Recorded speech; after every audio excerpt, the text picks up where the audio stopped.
قال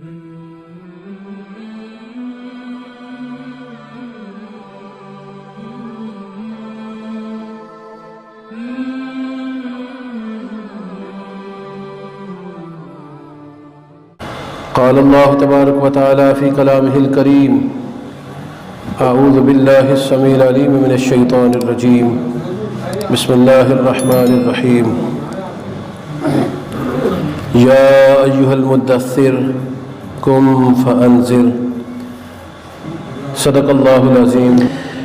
الہی یہ تیرے پر اسرار بندے جنہیں بخشا ہے تو نے ذوق خدائی، دو نیم ان کی ٹھوکر سے صحرا و دریا، سمٹ کر پہاڑ ان کی ہے بس سرائی، دو عالم سے بیگانہ کرتی ہے دل کو، عجب چیز ہے لذت آشنائی، اور شہادت ہے مطلوب و مقصود مومن، نہ مال غنیمت نہ کشور کشائی۔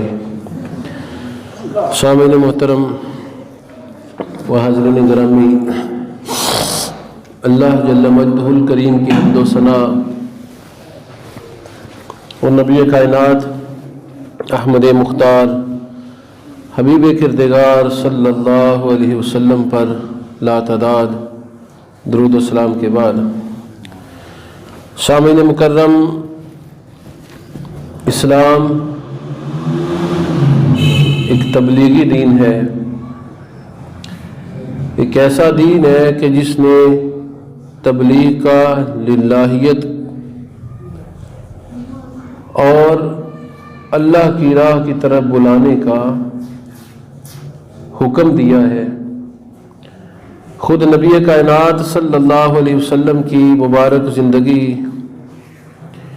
تبلیغی سرگرمیوں میں گزری، لمحہ بلمحہ حضور نے لوگوں کی ہدایت کے لیے اور رہنمائی کے لیے کام کیا۔ نبی کائنات صلی اللہ علیہ وسلم کا 23 سالہ اعلان نبوت کے بعد کا دور لمحہ لمحہ اسی کام کے لیے گزرا۔ کہیں کفار کو دعوت اسلام دی جا رہی ہے تو کہیں مسلمانوں کو احکامات دین بتائے جا رہے ہیں، کہیں مکے والوں کو اللہ کی عبادت کی دعوت دی جا رہی ہے تو کہیں طائف والوں کو اللہ کی وحدانیت کا درس دیا جا رہا ہے، کہیں حضور انفرادی طور پر لوگوں سے مل کر ان کو دعوت دے رہے ہیں، تو کہیں حضور کائنات صلی اللہ علیہ وسلم مجمع عام میں تبلیغ اسلام کرتے ہوئے دکھائی دیتے ہیں، کہیں حضور کعبۃ اللہ میں لوگوں کو وحدانیت الہی کی طرف بلا رہے ہیں، تو کہیں مسجد نبوی میں مسلمانوں کو دین کے رموز و اوقاف بتا رہے ہیں۔ نبی کائنات صلی اللہ علیہ وسلم کی زندگی کا لمحہ لمحہ اسی تبلیغی مشن کے ساتھ معمور رہا ہے۔ حضور نے لمحہ لمحہ لوگوں کی ہدایت کے لیے اور لوگوں کو سیدھی راہ دکھانے کے لیے وقف فرما رکھا تھا۔ لمحہ لمحہ حضور کا اسی مقصد کے لیے اور اسی مشن کے لیے وقف تھا کہ کاش ان لوگوں کو ہدایت حاصل ہو جائے اور ان بتوں کے پجاریوں کو اور آگ کے پجاریوں کو، اجرام فلکی کی پوجا کرنے والوں کو کاش اللہ کی وحدانیت اور میری پیغمبری کا اقرار ہو جائے۔ حضور کی ساری زندگی اسی مشن کے لیے گزری ہے۔ اسی دعوتی کام کو نبی کائنات صلی اللہ علیہ وسلم نے مکہ المکرمہ میں کیا، اسی دعوتی کام کو حضور نے مدینہ المنورہ میں کیا۔ اسی دعوتی کام کو کرنے کے لیے حضور طائف تشریف لے گئے، جہاں پر سخت اذیتوں کا سامنا کرنا پڑا۔ اسی دعوتی مشن کی وجہ سے اپنے پرائے بن گئے اور عزیز و اقارب نے دشمنیاں حضور کے ساتھ کی، اسی تبلیغ کی وجہ سے حضور اور آپ کے پورے گھرانے کو مکے سے نکال باہر کیا گیا۔ شیب ابی طالب میں 3 برس اذیتوں برے گزارے۔ اسی مشن کی خاطر رسول اللہ صلی اللہ علیہ وسلم نے اذیتیں اور تکلیفیں سہیں۔ اسی مشن کی خاطر کفار سے بعض اوقات لڑائی اور جنگ تک کے واقعات بھی رونما ہوئے۔ اسی مشن کو برقرار رکھنے کے لیے حضور نے دن اور رات کام کیا، اور اسی مشن تبلیغ اسلام کے لیے اور دین اسلام کے مسائل کو لوگوں تک پہنچانے کے لیے حضور نے اپنی زندگی کو وقف کر رکھا تھا۔ تو نبی علیہ السلام کی زندگی کا ایک ایک لحظہ، ایک ایک لمحہ، اور حضور کی زندگی کا ایک ایک پل اسی کام کے لیے وقف تھا کہ کاش ان لوگوں کو ہدایت ہو جائے اور یہ لوگ اللہ کی وحدانیت کا اقرار کر لیں، ایک اللہ کی پہچان اور معرفت انہیں نصیب ہو جائے اور میری نبوت اور رسالت کو مان لیں۔ یہی درس حضور کا ساری زندگی جاری و ساری رہا۔ مکہ المکرمہ میں بھی یہی دعوت جاری رہی، اور ہجرت کے بعد مدینہ المنورہ میں مسجد نبوی میں بھی حضور نے اسی مشن کو جاری اور ساری رکھا۔ نبی علیہ السلام کا یہ مشن آفاقی اور عالمی مشن تھا۔ ہمارے پیغمبر کسی قوم، کسی قبیلے، کسی خطے، کسی علاقے، کسی ملک، کسی بر اعظم کے لیے نبی بن کے نہیں آئے۔ ہمارے نبی کی نبوت عام ہے ساری کائنات کے لیے۔ یہی وجہ ہے کہ نبی علیہ السلام نے صلح حدیبیہ کے بعد جب کافروں کی طرف سے تھوڑا سکون محسوس فرمایا، کیونکہ امن کا معاہدہ ہو چکا تھا، تو اس کے بعد حضور نے خطوط لکھے بڑے بڑے بادشاہوں کے نام۔ 5 خطوط کا ذکر ہمیں تاریخ میں بھی ملتا ہے۔ پہلا خط لکھا کیسر روم کے نام۔ حضرت داہیہ کلبی کو خط دے کر کیسر روم کے پاس بھیجا۔ اس خط کا مضمون یہ تھا، شروع میں بسم اللہ لکھی تھی، اور پھر لکھا تھا کہ یہ محمد رسول اللہ صلی اللہ علیہ وسلم کی طرف سے روم کے بادشاہ کیسر کے نام خط ہے۔ پھر اس کے نیچے لکھا تھا کہ کیسر، اللہ کی وحدانیت کو اور میری نبوت کو مان لو تو تمہیں 2 گنا اجر اللہ عطا فرمائے گا، اور اگر تم نے انکار کیا تو تمہارا گناہ بھی تم پہ ہوگا، اور تمہاری ساری رایا، ساری عوام کا گناہ بھی تم ہی پہ ہوگا، کیونکہ تم مسلمان ہو جاتے ہو تو رایا پہ بھی تو اثر پڑے گا، اور تم کافر رہتے ہو تو رایا پہ بھی اثر پڑے گا، اس لیے پھر گناہ تمہارے ذمہ ہوگا، رایا کا بھی۔ پھر حضور نے قرآن کریم کی آیت لکھی جس کا مفہوم یہ تھا کہ اے اہل کتاب، کیونکہ کیسر روم کا بادشاہ عیسائی تھا، اس لیے قرآن آیت لکھی جس کا مضمون یہ تھا کہ اے کتابیوں، یہودی اور عیسائیوں، آؤ اس کلمے کی طرف، اس بات کی طرف آؤ جو ہم میں اور تم میں برابر ہے۔ وہ برابر بات کیا کہ ایک اللہ کی عبادت کرے، اس کے سوا کسی کو اس کا شریک نہ ٹھہرائیں، اور ہم میں سے ایک دوسرے کو خدا نہ بنا لیں۔ یہ حضور علیہ السلام نے خط لکھا، مہر لگائی اور کیسر روم کے پاس بھیج دیا۔ کیسر روم کے پاس جب یہ صحابی پہنچے اور خط اس کو دیا تو وہ تھا بڑا باادب بندہ، اگرچہ بہت بڑے مقام پر تھا لیکن بڑا باادب بندہ تھا۔ اس نے حضور کا خط لیا، اسے چوما اور بڑے عزت والے طریقے سے حضور کا خط موصول کیا، دربار میں لوگوں کے سامنے حضور کے خط کا احترام کیا، اور کیسر روم نے اس خط کو کھولا، پھر اس کو پڑھا، ایک ایک لفظ اس کے دل پہ اثر انداز ہوا۔ بھائی کلام ہمارے نبی کا ہو اور حضور نے وہ ایک ایک لفظ لکھوایا ہو تو لوگوں کے دل پہ کیوں اثر نہیں کرے گا؟ کرے گا انشاءاللہ اثر۔ وہ بدبخت تھے جن کے دلوں پہ اللہ نے مہریں لگا رکھی تھیں، جن کو بالکل ہدایت حاصل نہیں ہوئی۔ کیسر روم نے بھی اسلام قبول نہیں کیا۔ وہ خط جب اس نے پڑھا تو ایک ایک سطر جو ہے وہ دل کے اندر اثر انداز کرتی ہے۔ اسی دوران مکے کے کچھ کافر بھی تجارت کی غرض سے روم گئے ہوئے تھے۔ بادشاہ نے فوراً حکم دیا کہ مکہ کا کوئی بھی بندہ یہاں پر آیا ہوا ہے تو اسے میرے پاس حاضر کیا جائے۔ مکے کے بڑے بڑے سردار جن میں ابو سفیان بھی تھے، اس وقت وہ کافر تھے، بعد میں مسلمان ہوئے، وہ بھی وہاں موجود تھے۔ تو کیسر روم نے پوچھا کہ یہ نبی، یہ خط انہوں نے میرے پاس بھیجا ہے، ان کے بارے میں تمہارا کیا موقف ہے؟ تو ابو سفیان کہنے لگے کہ اے بادشاہ، انہوں نے ہم سے جدائی اختیار کر لی، اور چھوٹے لوگ جو ہیں، کم عقل لوگ جو ہیں، غریب لوگ جو ہیں وہ اس پہ ایمان لائے۔ کیسر روم نے کہا نبی کی علامت یہ ہوتی ہے کہ نبی کو بڑے بڑے سردار نہیں پہلے مانتے، چھوٹے طبقے کے لوگ نبی پر ایمان لاتے ہیں اور وہی نبی کی تصدیق کرتے ہیں۔ پھر کیسر روم کے دربار میں ابو سفیان نے، حالانکہ اس وقت وہ کافر تھے، نبی علیہ السلام کے بارے میں جب سوال کیے کیسر روم نے تو ایک ایک بات سچ کہہ دی، وہ صادق ہیں، امین ہیں، نیک اور صالح ہیں۔ جب ساری خوبیاں بیان کروائی، اللہ بیان کروا رہا ہے ایک کافر کی زبانی، ایک کافر کے سامنے، بادشاہ کے سامنے۔ حضور کی جب تعریفیں ساری اس نے بیان کی تو وہ حضور پر ایمان لانا چاہتا تھا کیسر روم، لیکن اس کے دربار کے بڑے بڑے پادری بگڑ گئے اور اس کو دھمکی دی کہ اگر تو نے جس طرح خط کا احترام کیا اس طرح اس نبی کا بھی اگر کلمہ پڑھ لیا تو پھر یہ تخت تیرے پاس نہیں رہے گا، ہم اودم مچا دیں گے تمہاری سلطنت میں۔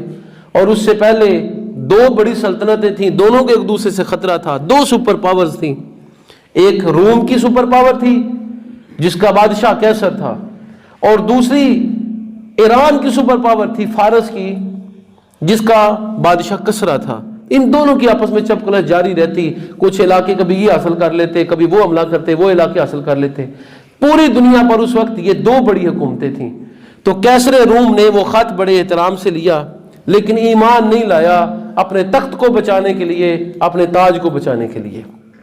دوسرا خط اسی تبلیغی مشن کو جاری اور ساری رکھنے کے لیے اور کفار تک اسلام کا پیغام پہنچانے کے لیے حضور نے مقوقس مصر کے نام خط لکھا۔ مقوقس مصر کے نام جب خط لکھا، یہ مصر کا رئیس اور مصر کا بادشاہ تھا، اس کے پاس جب حضور کا خط گیا تو اس نے نبی علیہ السلام کے خط کو بڑے احترام سے لیا، اسے چوما، اپنے ماتھے سے لگایا۔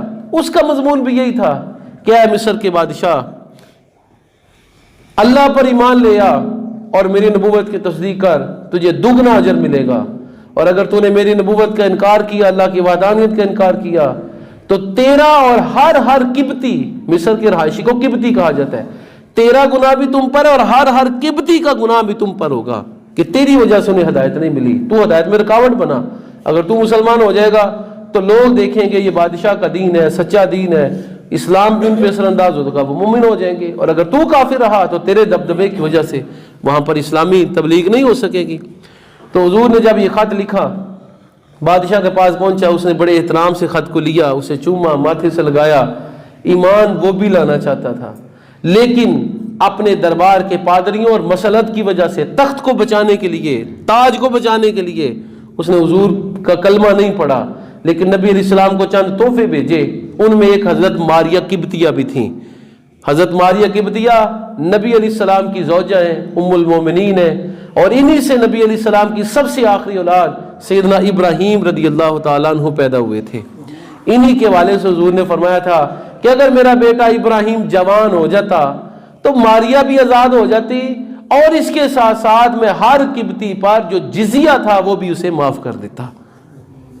اہل ایمان حکومت کافر رہائشیوں سے، کافر عوام سے جزیہ کی صورت میں ٹیکس لیتی ہے۔ تو حضور نے فرمایا کہ اگر میرا بیٹا ابراہیم جوان ہو جاتا تو میری بیوی ماریہ بھی آزاد ہو جاتی، کیونکہ وہ باندھی تھی حضور کی، اور اس کے ساتھ ساتھ ہر قبطی کو میں اس کا جزیہ معاف کر دیتا۔ تو نبی علیہ السلام کا بڑی محبت تھی حضرت ماریہ قبطیہ سے، تو ان سے حضرت ابراہیم رضی اللہ تعالیٰ عنہ حضور کی سب سے آخری چھوٹے بیٹے پیدا ہوئے تھے۔ تو مقوقس مصر نے حضرت ماریہ قبطیہ اور نفیسہ نامی دو لونڈیاں حضور کو بھیجیں۔ حضور نے ماریہ قبطیہ کو اپنے لیے مخصوص فرما لیا اور نفیسہ نامی لونڈی ایک اور صحابی کو عطا فرما دی۔ اسی مقوقس مصر نے حضور کے لیے ایک خچر بھی بھیجا، نبی علیہ السلام نے اسے بھی قبول فرمایا اور اس پہ آپ سواری فرمایا کرتے تھے، اور آپ نے فرمایا کہ وہ لالچ کی وجہ سے مسلمان نہیں ہوا، یہ تاج و تخت تو ہمیشہ اس کے پاس نہیں رہے گا۔ تو کیا آج مقوقس مصر کے پاس وہ تاج و تخت ہے؟ یقیناً نہیں ہے، اس کی نسلوں کے پاس بھی نہیں ہے۔ تو زندگی عارضی تھی، لیکن اس کے باوجود مقوقس مصر نے اسلام قبول نہیں کیا، لیکن درد اس کے دل میں تھا، حضور کی محبت اس کے دل میں تھی، اسی لیے اس نے حضور کے خط کو قبول کیا۔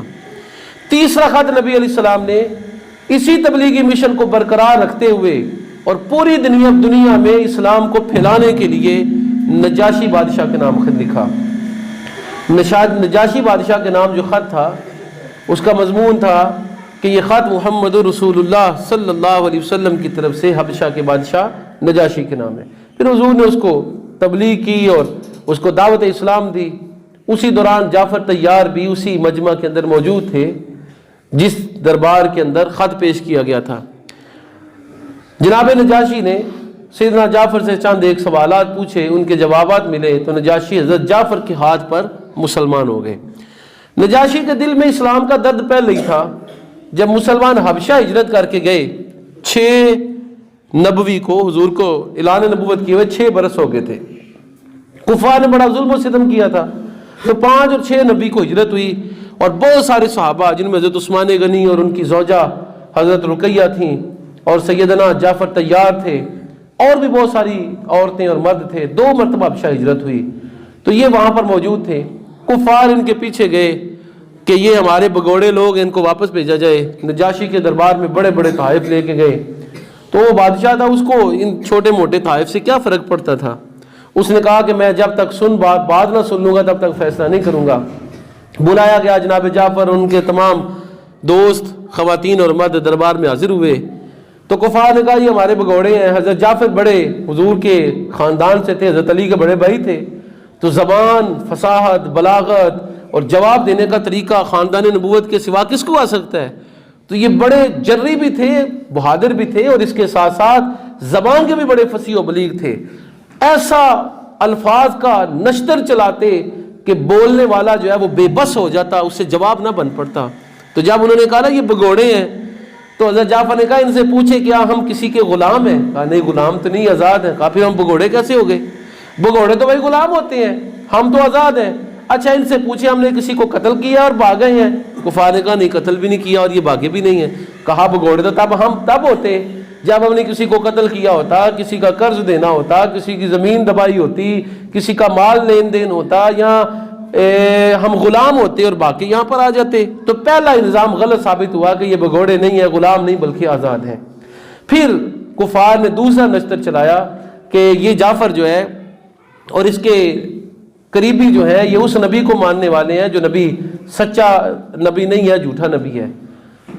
تو یہ جب سوال کیا گیا تو حضرت جعفر نے کہا کہ ہم گمراہ تھے، اللہ نے ہمیں ہدایت دی، ہمیں ایک نبی پیدا کیا، وہ ہمیں سچ بولنے کا حکم دیتا ہے، پہلے ہم جھوٹ بولتے تھے۔ وہ ہمیں امانت داری اختیار کرنے کا حکم دیتا ہے، جبکہ پہلے ہم صاحب امانت نہیں تھے۔ وہ نبی ہمیں حکم دیتا ہے کہ بیٹیوں کو زندہ درگور نہ کیا جائے، جبکہ ہم خود اپنی جنم دی ہوئی بیٹیوں کو زندہ درگور کیا کرتے تھے۔ وہ نبی ہمیں حکم دیتا ہے مہمانوں کی تواضع کی جائے، لوگوں کے ساتھ اسے سلوک کیا جائے، اور کئی خداؤں کے سوا صرف ایک خدا کی عبادت کی جائے۔ جب یہ ساری چیزیں نجاشی کے دربار میں حضرت جعفر نے پیش کیں تو نجاشی کو معلوم ہو گیا کہ یہ سچا دین اور سچے دین کا پیروکار ہے۔ تو کفار کے سامنے کوئی جواب نہیں بن پڑا۔ انہوں نے کہا واقعی وہ نبی صادق و امین ہے، اور وہ نبی جو ہے وہ واقعی بچیوں کو زندہ درگور کرنے سے روکتا ہے اور بتوں کی پوجا سے بھی روکتا ہے۔ یہ ساری چیزیں جب ثابت ہو گئیں تو آخری حربہ انہوں نے استعمال کیا نجاشی بادشاہ کے دربار میں کہ یہ حضرت مریم کے بارے میں اور حضرت عیسیٰ کے بارے میں بڑی بری باتیں کرتے ہیں، یہ ان کو بہت برا سمجھتے ہیں۔ نجاشی نے جب سوال کیا اچھا تم میرے نبی کو برا سمجھتے ہو؟ تو حضرت جعفر طیار نے کہا کہ میں آپ کو اپنی زبانی کچھ نہیں بتاؤں گا، میں آپ کو وہ کلام پڑھ کے سناتا ہوں جو اس پیغمبر پہ اللہ کی طرف سے نازل ہوا ہے۔ پھر سورہ مریم کی آیات پڑھی، اس آیات میں حضرت عیسیٰ علیہ السلام کا ذکر تھا کہ وہ بغیر باپ کے پیدا ہوئے، حضرت مریم اللہ کی ولیہ ہے اور صدیقہ ہے، حضرت مریم پاک اور طاہرہ ہے۔ یہ جب ساری آیات حضرت جعفر نے پڑھی تو نجاشی بادشاہ کی آنکھیں جو ہیں وہ آنسو بہانا اس نے شروع کر دیا، اور زمین سے تنکا اٹھایا اور کہا میرے اور تمہارے دین میں اس تنکے کے برابر بھی فرق نہیں ہے۔ نجاشی عیسائیت کے اس فرقے سے تعلق رکھتے تھے جو حق پرست تھا اور ایک اللہ کی عبادت کرنے والا تھا۔ جناب نجاشی کے دل میں پہلے ایمان تھا، لیکن جب حضور نے خط لکھا ہجرت کے بعد، صلح حدیبیہ کے بعد 6 ہجری کو جب حضور نے خط لکھا تو نجاشی کے پاس جب خط گیا تو نجاشی نے چوم کے سینے سے لگایا اور حضرت جعفر کو بلایا، چند ایک باتیں ان سے پوچھیں اور ان کے ہاتھ پہ مسلمان ہو گئے۔ اسی طرح ایک خط حضور نے کسرہ ایران کے نام لکھا۔ کسرہ ایران کے نام جو خط لکھا وہ بھی حضور نے معمول کے مطابق لکھا کہ یہ محمد رسول اللہ کی طرف سے کسرا ایران کے نام خط ہے۔ تو کسرا نے وہ خط جب پڑھا تو اس کو دیکھ کے بگڑ گیا کہ میرا غلام اور میری عوام مجھ سے پہلے اپنا نام لکھتا ہے۔ اس بدبخت کو پتہ ہی نہیں تھا کہ نبی کا مقام کیا ہوتا ہے اور نبی کا مرتبہ کیا ہوتا ہے۔ حضور کے خط کو پڑھا اور اس کو پھاڑ ڈالا، اور نبی علیہ السلام کا جو بھیجا ہوا قاصد تھا اس کو بھی اذیت اور تکلیفیں دی، اور بعض کہتے ہیں اس کو قتل بھی کر دیا، شہید کر دیا۔ نبی علیہ الصلوۃ والتسلیم کا خط پھاڑا تو حضور نے اسی لیے کسرا نام رکھنے سے بھی منع کیا، اور اسی لیے نبی علیہ الصلوۃ والتسلیم نے فرمایا کہ جس طرح اس نے میرے خط کو پھاڑ ڈالا ہے ان قریب اس کی حکومت میں ٹکڑوں میں تقسیم ہو جائے گی۔ اور پھر دنیا نے دیکھا کہ اس کی حکومت ٹکڑوں میں تقسیم ہو گئی، اور یہ کیسر بچ رہا تھا کہ کسی طریقے سے میں یہاں سے بھاگ نکلوں، اور یہ بھی مر گیا، اس کی آگے نسل بھی مر گئی، اور بہت جلد کسرا ایران جو ہے وہ اپنے گھٹنوں پہ آ کھڑا ہوا، سلطنت ساری تباہ و برباد ہو گئی۔ اور سیدنا عمر کے زمانے میں تو کسرا کی ملکیت میں زمین کا ایک ٹکڑا بھی نہیں رہا، سارے کی ساری سلطنت مسلمانوں نے حاصل کر لی۔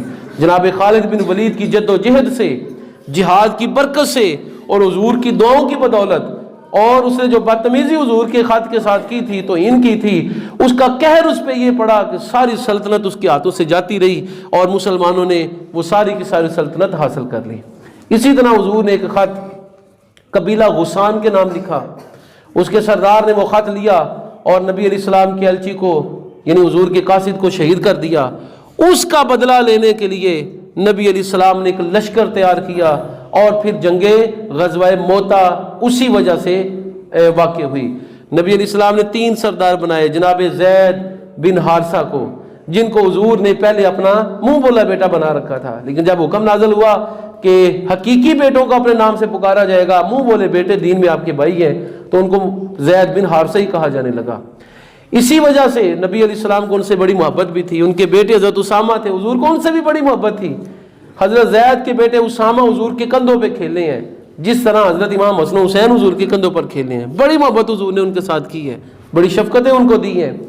تو حضرت زید بن حارثہ کو بنایا، اس جماعت کا حاکم بنایا، اور ان کے بعد کہا کہ اگر یہ شہید ہو جائیں تو میرا چچا زاد بھائی جعفر طیار جو ہے وہ نگران ہوگا اس جماعت کا، اگر وہ بھی شہید ہو جائیں تو عبداللہ بن رواحہ ہوں گے، اور اگر وہ بھی شہید ہو جائیں تو مسلمان جس کو بھی نگران بنانا چاہیں بنا لیں۔ یہ چھوٹا سا لشکر 3000 تعداد تھی مسلمانوں کی، یہ ایک مسلمان کا بدلہ لینے کے لیے گیا، یہاں تو کئی مسلمان کافروں کے ہاتھوں شہید ہو جاتے ہیں اور حکومتیں افہام و تفہیم کا شکار ہو جاتی ہیں۔ نبی علیہ السلام نے ایک قاصد کی شہادت پر بدلہ لیا ہے اس وقت کی سپر پاور سے، اور یہ قبیلہ غسان کوئی عام قبیلہ نہیں تھا، یہ کیسر روم کے متحد تھا۔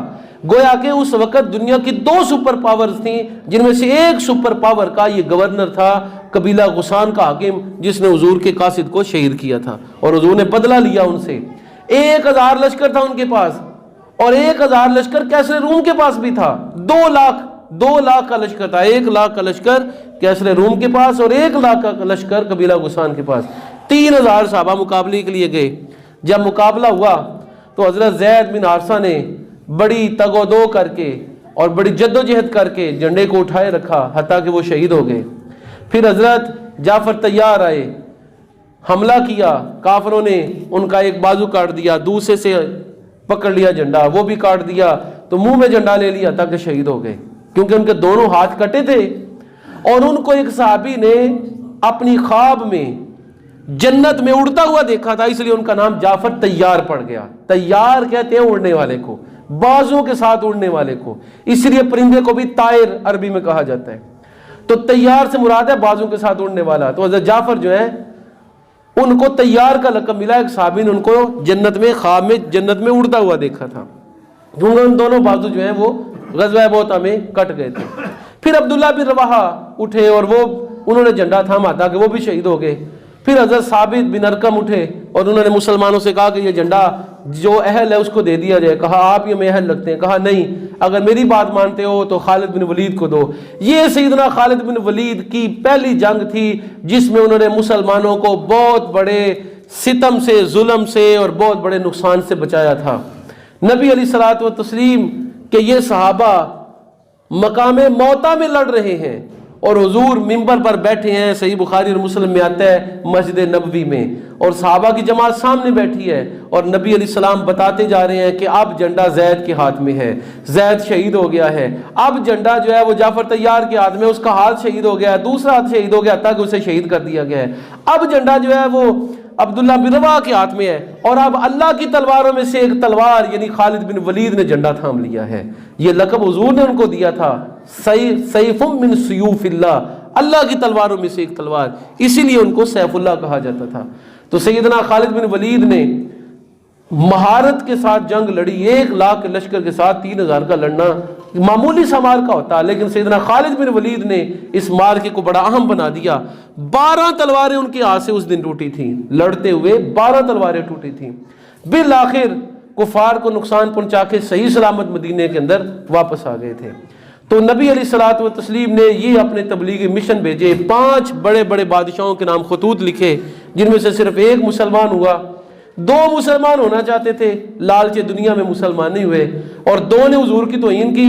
ایک کو تو سزا اللہ نے دی کہ جو کسرہ ایران تھا اس کا سارا لشکر تباہ ہو گیا، ساری سلطنت مسلمانوں کے ہاتھ میں آ گئی، اور ایک کے خلاف حضور نے خود لشکر کشی کی، اور 1,00,000 فوج ہونے کے باوجود صرف 12 مسلمان شہید ہو سکے اس کے ہاتھوں، وگرنہ 1,00,000 اور 3,000 سارے کے سارے 1,00,000 3,000 کو شہید کر دیتے۔ لیکن اللہ کی خاص مدد مسلمانوں کے ساتھ، اس لیے 1,00,000 کا لشکر صرف 12 لوگوں کو، 12 صحابہ کو شہید کر سکا، اور ان کے کئی ہزار لوگ قتل ہوئے، کیفر کردار تک پہنچے۔ اللہ ہمیں عمل کی توفیق مرحمت فرمائے۔ نبی علیہ الصلوۃ والتسلیم نے جس طرح یہ تبلیغی مشن اور دینی احکامات لوگوں تک پہنچانے کے لیے ہمیشہ کوشش کی، اللہ ہمیں بھی کوشش کی توفیق مرحمت فرمائے۔ علم نافع دینی احکام سے لوگوں کو آگاہ کرنے کی توفیق مرحمت فرمائے۔ وآخر دعوانا ان الحمد للہ رب العالمین۔